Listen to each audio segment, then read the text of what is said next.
Hi folks, today I have a lesson for you on stoichiometry and how it relates to thermochemical equations. Thermochemistry is usually a concept that is discussed and taught in grade 11. And thermochemistry is, or thermochemical equations or energy is just introduced. Now we are going to further dive into thermochemical equations. Over here I have for you is an example of two equations. I have CaO, calcium oxide, plus carbon, which requires 462.3 kilojoules of energy per mole, and forms calcium carbide and carbon monoxide. If you observe this equation carefully, we see that the energy is written on the left-hand side of the equation, right here, which means in this reaction, the energy is being absorbed. It is part of the reactant. All right, so in this case, we have energy on the left, and therefore energy is required for this reaction to progress. On the second equation, I have the same equation. I have flipped it around, and in this case, you see energy is on the right-hand side. What this means is, in this reaction, energy is released. I'll give you analogies. For the first one, where energy is on the left-hand side, an example would be like cooking food. When you're cooking food, the food needs the energy to transform into that edible food that we like to eat. For that to happen, the food requires energy. Another example, if you have bread, it will need heat to turn into a toast. That is also absorbing energy. Reactions which absorb energy to transform into products are called endothermic reactions. Endothermic. Endo means taking in. Thermic is heat. They are taking in heat to become products, and therefore endothermic reaction. If we wanted to write this equation with energy as a separate component, the equation would be written as CaO plus 3C forming CaC2 plus CO with a delta H. Delta H is the energy of the system, and in this case, because the energy is being absorbed, it is going to be positive 462.3 kilojoules. Right. So this is going to be 462.3 kilojoules per mole of calcium oxide, or per 3 moles of carbon, or per mole of calcium carbide, or per mole of carbon monoxide. And that has to do with the coefficients in the equation. So this is the delta H for the equation, in other words. Let's look at the second equation that we have on the right-hand side. We have calcium carbide plus carbon monoxide forming calcium oxide and 3 carbons. Energy is on the right-hand side. If we were to rewrite this equation with energy as a separate component with the delta H value, it would look like this. CaC2 plus CO forming calcium oxide plus 3 carbons, and the delta H in this case is going to be negative 462.3 kilojoules. The reason for being negative is because the system, which is the calcium carbide and carbon monoxide, is losing energy. Now energy is separate from the product, and therefore the delta H value, the energy of the system, has been reduced. So that is how to write the equations with energy separately and how to write the equation with energy as part of the equation, which is these are called thermochemical equations because they have energy as a component of the chemical equation. Now, the first question we have here for you is, what is enthalpy change of a reaction? Enthalpy change, the delta H that we have just written above, is considered enthalpy change. Enthalpy is the energy of the system. It is very hard or difficult to determine how much energy a system really possesses. But when a chemical reaction takes place, it is much easier to determine what is the change in energy of the system, which is considered the enthalpy change. So enthalpy change is the change in energy of the system, right? So it is easier to tell the change rather than knowing the overall energy of the system. And the easy example is, let's say you are walking to school, okay? And you lose $5.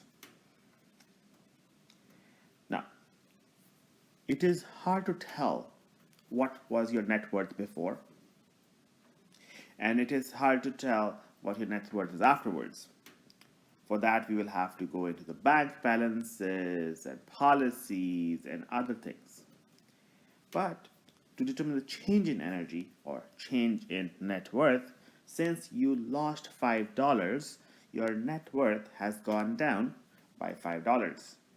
So your change in net value, and delta H if you want, is negative $5.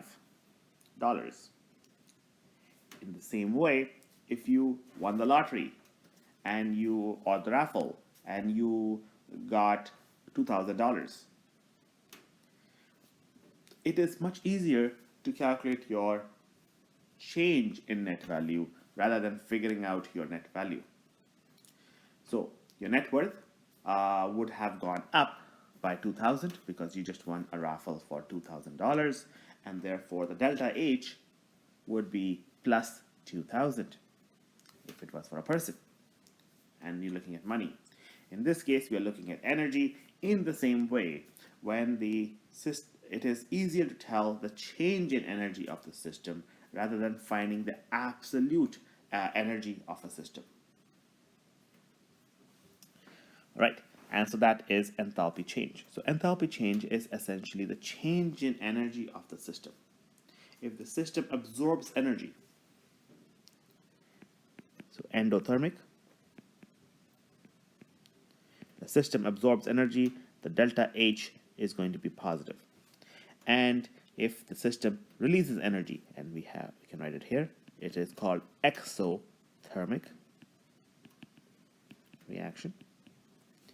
Exothermic reaction, which means the energy was lost, and then therefore the energy of the system would be reduced and would be a negative value. Now let's try to use this information, and what we are going to be doing is we're going to be focusing on the first equation to figure out the next two questions that we have below. And the answers with using either equation would be the same, but we will just focus on the first equation. So let me just clean this up for us. And we are going to now focus on the first equation here. Okay. All right. So let us just rewrite the equation so that we are clear that we are working with this equation. Calcium oxide plus 3 carbons plus 462.3 kilojoules of energy forms calcium carbide plus carbon monoxide. Our equation is balanced, and what we're going to be looking for now is the mass of calcium carbide that would be produced using 246.7 kilojoules of energy. Right away we can see that we will be able to produce less than a mole, because to produce 1 mole of calcium carbide we need 462.3 kilojoules of energy, and we don't have as much. So we will be making less than 1 mole of calcium carbide.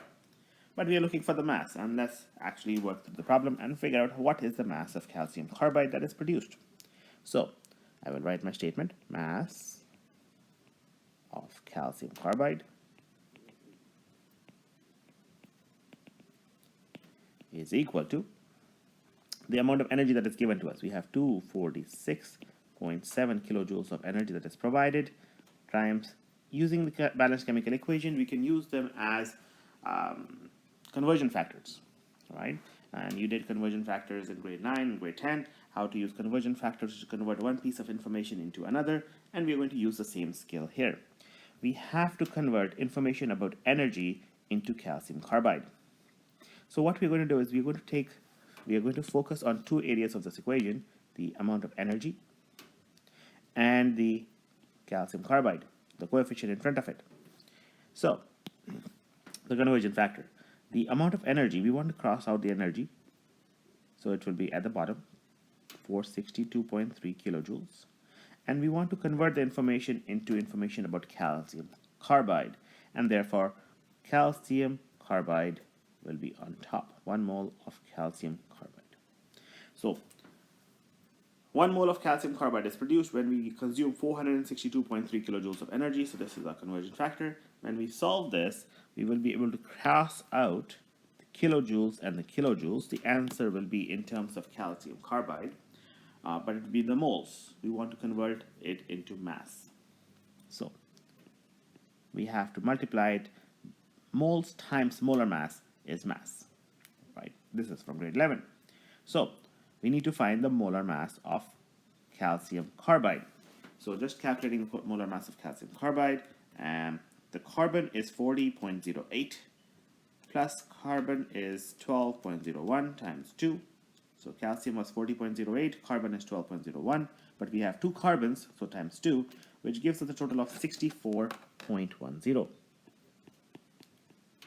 grams per 1 mole of CaC2. Now we have enough information to convert our energy into our mass. Now let's just put this information into the calculator. So 246.7 times 1 divided by 462.3 multiplied by 64.10, and we get an answer of 34.2060783. But looking at significant figures, our question had 4, so our answer should have only 4 significant figures. So it would be 34.21 grams of CaC2. So amount of calcium carbide that is going to be produced in this reaction is only going to be 34.21 grams. All right.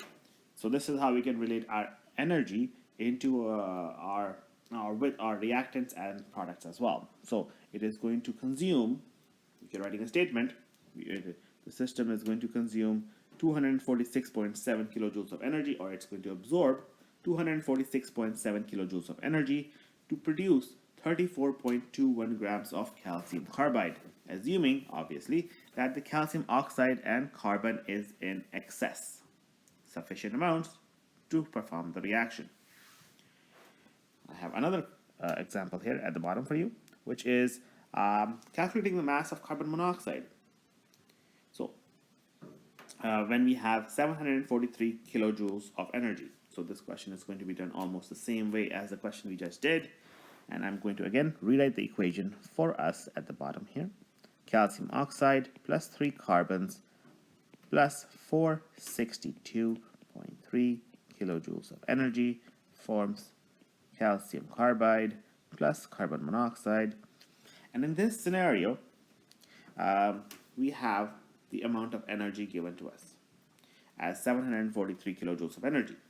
So, and we are looking for mass of CO. So I'm just going to write a statement again. Mass of CO is equal to, we're going to take 743 kilojoules of energy that we have provided, multiply it by the conversion factor, conversion between carbon monoxide and the energy. So the relationship is 1 CO. To produce 1 carbon monoxide, 1 mole of carbon monoxide, it takes 462.3 kilojoules of energy. So this is going to be a conversion factor, and I can actually write the word mole for us just to avoid any confusion.